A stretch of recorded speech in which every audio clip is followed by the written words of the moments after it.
Ma'am हर दिन, हम्म, हर ग्रह, हाँ हर ग्रह का अलग उपाय, हर ग्रह का अलग प्रभु।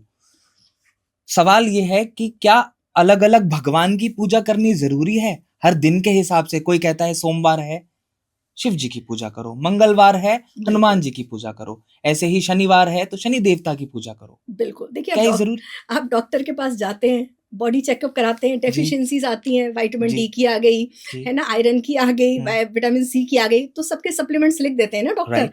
और सारे सप्लीमेंट्स आपको लेने पड़ते हैं। बिल्कुल। एक मल्टीविटामिन लिख देते हैं, हम्म। ठीक है? तो इसी तरह हमारे ईश्वर क्या है, जब आपको जिस ग्रह से रिलेटेड प्रॉब्लम होती है, अगर आप उस ग्रह का उपाय करते हैं, देखिए उसमें इतनी ज़्यादा ना आस्था नहीं निहित होती है। लेकिन मल्टीविटामिन कौन है? हमारे ईष्ट, हमारे जो आपके शिव हो, कृष्ण हो, माँ दुर्गा हो, अगर आप नित्य रूप से उन पे समर्पित हैं, उनकी पूजा, उनके नाम का जप करते हैं, तो मुझे तो लगता है ज़रूरत भी नहीं है किसी उपाय की, क्योंकि सारे ग्रह उनमें समाहित हैं। लेकिन लोग वो नहीं करना चाहेंगे। अगर हम बोल दें कि आप 2 माला करिए बैठ के ओम नमः शिवाय की, वो नहीं करते हैं। तो जब जैसे आपको सूर्य से प्रॉब्लम है, आप अपने पिता की सेवा कीजिए, आप अपने पिता की रिस्पेक्ट कीजिए।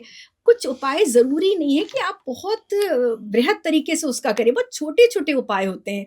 आप सूर्य को जल दीजिए, बड़ा ये आपकी दैनिक दिनचर्या में कुछ ऐसे काम होते हैं जिससे आपके 9 के 9 ग्रह, अगर आप माता के पैर छूते हैं या माता की सेवा करते हैं, उनकी आज्ञा मानते हैं, तो आपका चंद्रमा बलवान है। भाई-बहनों के साथ अच्छे से रहिए, आपका मंगल बलवान है, ठीक है? बुध के लिए आप अपनी मौसी, बुआ, जो जनरली लोग करते हैं फैमिली में, ऐसा अलग से कुछ नहीं है। इतना जो बड़ा बना दिया गया है ना कि भई ये ग्रह खराब है तो इतने बड़े-बड़े, ऐसा कुछ नहीं है।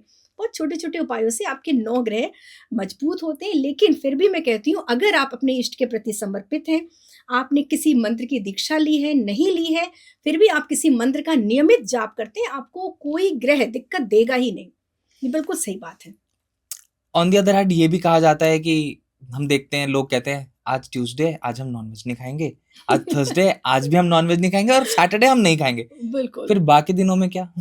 बाकी दिन बाकी दिनों में खा सकते हैं। बिल्कुल, देखिए ऐसा क्यों है कि मतलब धारणा बना रखी है एक धारणा मन बना में? रखी है, वो अपने मन के लिए धारणा बना रखी है। देखिए, आपको कुछ करना है तो आपने खुद ही उसको अपने हिसाब से कर ली चीज़ें, ऐसा कुछ भी नहीं होता। अगर आपको नहीं खाना है तो नहीं खाना है। लेकिन चलिए, something is better than nothing, है ना? आप कम से कम वीक में 3 दिन तो नहीं खा रहे हैं, उतना तो फ़ायदा है ना?